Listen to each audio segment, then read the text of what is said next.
Well, Jim Traficant, thank you very much for joining us. You're a colorful guy. I appreciate you coming on the show. I assume after these 7 years out of the political business and in prison that you've learned something about life, something important that you didn't know before. I'm just guessing. What are your attitudes now? How are they important for us to learn from? I assume you've learned something. First of all, I'm glad to be here, Chris. I'm glad to be anywhere. I still have federales swarming around me. They won't admit that, but they're looking for every opportunity to send me back. And the main thing I learned is when I come back that I wasn't the only one in prison. It seems like this whole valley had been in prison. And I'm very upset with the fact that we have 12,000 Delphi retirees and hourly workers, salaried and hourly workers, who are going to lose their pension, have to pay into their health care, and they're going to pick up a $60 million a year factor. And when you look at the multiplication factor for this area, it's almost going to be $250 million a year just in this area alone, with a $1.5 billion loss throughout the state of Ohio. Now, let me say one thing on that. This is very important, this Delphi issue. It hit us harder than the closing of steel mills, almost.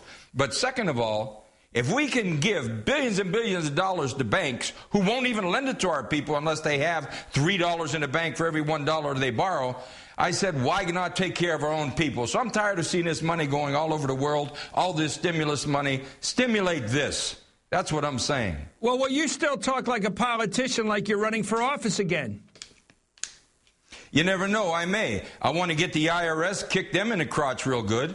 I want to reform the Justice Department, who investigates themselves when they commit crimes, as they did in my case, and it's going to explode before it's over. But most importantly, I think the problem with America, no one's talking about, while they're talking about health care and all these other issues, to basically camouflage what I think is the systemic problem. We have a tax code that cannot be reformed. It must be replaced. They got to throw the tax code out, abolish the 16th Amendment, Chris, and come with a 25% fair tax, retail sales tax.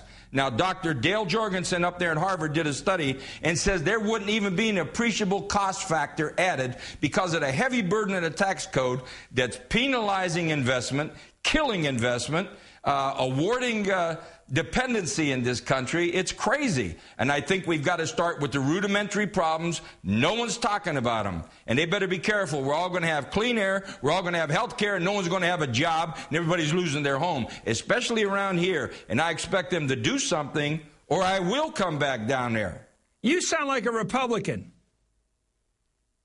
Well, if a Republican program is good, I support it. If a Democrat program is good, I support it. If it's good for America, I'm for it, period. And this is the problem in Washington. Too many of these people walk like little lemmings over the cliff with so-called leaders. And, Chris, I got to tell you something. I've never seen such weak leadership in my life. Tip O'Neill is rolling over in his grave. And now, Jim Wright may have had his problems, but I personally think he was railroaded.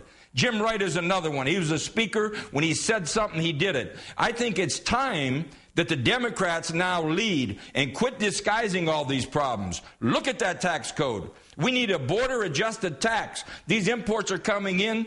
Our trade deficit, Chris, is $700+ billion.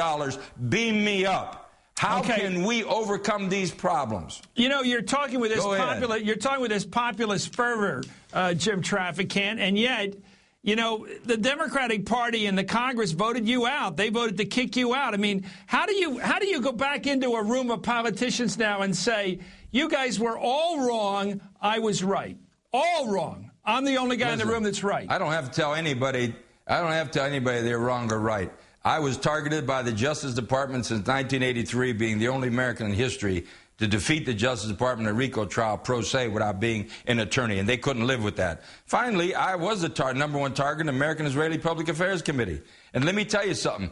People are scared to death in Washington to say what's wrong with the country, because if you rile some big people, you're done. They're more concerned with perpetuity than what's good for the country. And the country's going to hell in a handbasket, Chris.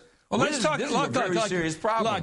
Look, without getting into the specific charge against AIPAC and the others, when you sit in Congress, I want your perspective on this, because you were in STIR for 7 years. You were in Congress for 9 terms. You've got a neat perspective. Are you saying that members of Congress are basically prostitutes? That they're basically scared to death of the interest groups, scared to death of the people that buy their campaigns? Chris, what are you actually saying about the system? Chris, years ago on the House floor, on a foreign aid debate, I called the members of the House of Representatives a bunch of political prostitutes. They demanded my words be stricken. They jumped up like 100 wounded TV evangelists. So finally I said, okay, I apologize to all those people who were offended, and to those who were not offended, I commended them. But when I went outside, there's this little stringer group, and they said, tell us what you really feel, Jim. And here's what I said, Chris. I said, I want to apologize to all the hookers in America for having associated them with the United States House of Representatives. Yeah, I think it's a big whorehouse, and I think they better start taking care of America and forget about the Mideast and start worrying about the Midwest. Forget about the borders overseas. Start working on our borders. Take a look at the trade deficit and throw out this tax code. It's killing America. Well, let me ask you about that. Let me ask you about what you've been... That's what I stand for. You've been missing a few chapters in American political life. The election of Barack Obama while you were inside. And when you got out, you were watching all these teabag parties, all these town hall meetings, the birther movement. What's your reaction to the world you missed, this sort of angry American right out there? Are you part of that? Number one, I'm speaking at a lot of these teabag party, Tea Party rallies.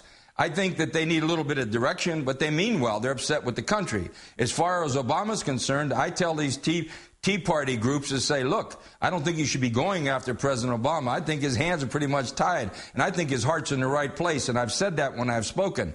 But the bottom line is, no one's dealing with the problems, Chris, because if you deal with the problems, the real problems in America, you get targeted. And you know what I'm talking about. Now, I don't want to give you chills up your leg again here. Yeah. Well, that was below you. Jim Traficant, that was below you. You can do better than that. Let me ask you about your personal situation. Now, I'm going to ask you one time only. It's a free country. You're a free man now. Let me ask you, do you believe you are in any way guilty as charged? In any way guilty as charged? In any way? Number one, I'm not a free man, and no, I was not guilty. And now you have a juror that's come forward. You were a totally innocent man. In any way. In any way. And when it's all over, it will come out, Chris. How are you going to establish that fact so that people listening right now will believe it? I'm serious. How are you going to make your case? You didn't make it 7 years ago. Chris, I'm not trying to convince anybody to believe it. Now you have juror number 8, Leo Glazer, to come out. And he's giving a lot of revelations about that whole issue. 4 of the 7 people that testified against me, now it's come out that they lied. You have a young man, black man in Nigeria by the name of Okolo, said his life was ruined. He was deported because he wouldn't commit a crime for the Justice Department and lie against Traficant. Now they're deporting his 79-year-old parents. And I'm going to say this to Washington. You should be looking into the Okolo matter. They've destroyed this man's life, and they're now attempting to destroy his 79-year-old parents because of the government's zeal to convict me. They broke every law to convict me, and before it's over, I just want them to know, I'm coming back at them, Chris. Okay, let me ask you a final question. This is the bottom line. Jim, I want to ask you a final question, Congressman. You are under the law, Ohio law, permitted to run for office. Don't call me names. Okay, Jim, you're running. You can run for office. There's no legal reason why you can't, right? I'm 25 years old. I'm eligible to run. There's no restriction on me running. What would get you to run for office again? Number one, I'd have to look at the variables on it, Chris. There's a thing I can't imagine when I come back how well I was received. But what I never realized how well I was received around the country. And there's some talks about possible movie and several things. I don't know what's happening here. But my case is beginning to explode. People are starting to admit they were pressured to lie. Now there's going to be a microscope put on that thing. So I don't know what I'm going to do. I may run. And if I do, I want to say this right on your program. I'm going to try to abolish the Internal Revenue Service, repeal the 16th Amendment, and go right at the Justice Department, who investigates themselves when they commit a crime. Finally, if I am subpoenaed to Germany in the Democratic case, I'm going over, and I am appalled that not one politician in America has even looked into this man's plight. Period. So Demoniak, I'll go right over there, you're sticking to your defense of Demoniak. You believe he's innocent? Well, the first time, Chris, it was my Freedom of Information Act request that proved he wasn't Ivan. And it came from the Justice Department. And they let the Justice Department go without even being charged. This man was convicted, sentenced to death when I brought him back from Israel. Now he's over there in Germany. Israel wouldn't even charge him on this second offense. And let me say this. I want to give Israel credit because the Sixth Circuit Court in Cincinnati wouldn't accept my evidence. Congress wouldn't hold a hearing. I sent it over to the Supreme Court in Israel, and they gave America a lesson in justice. They said, take him home, Congressman. Okay. Now, let me tell you something.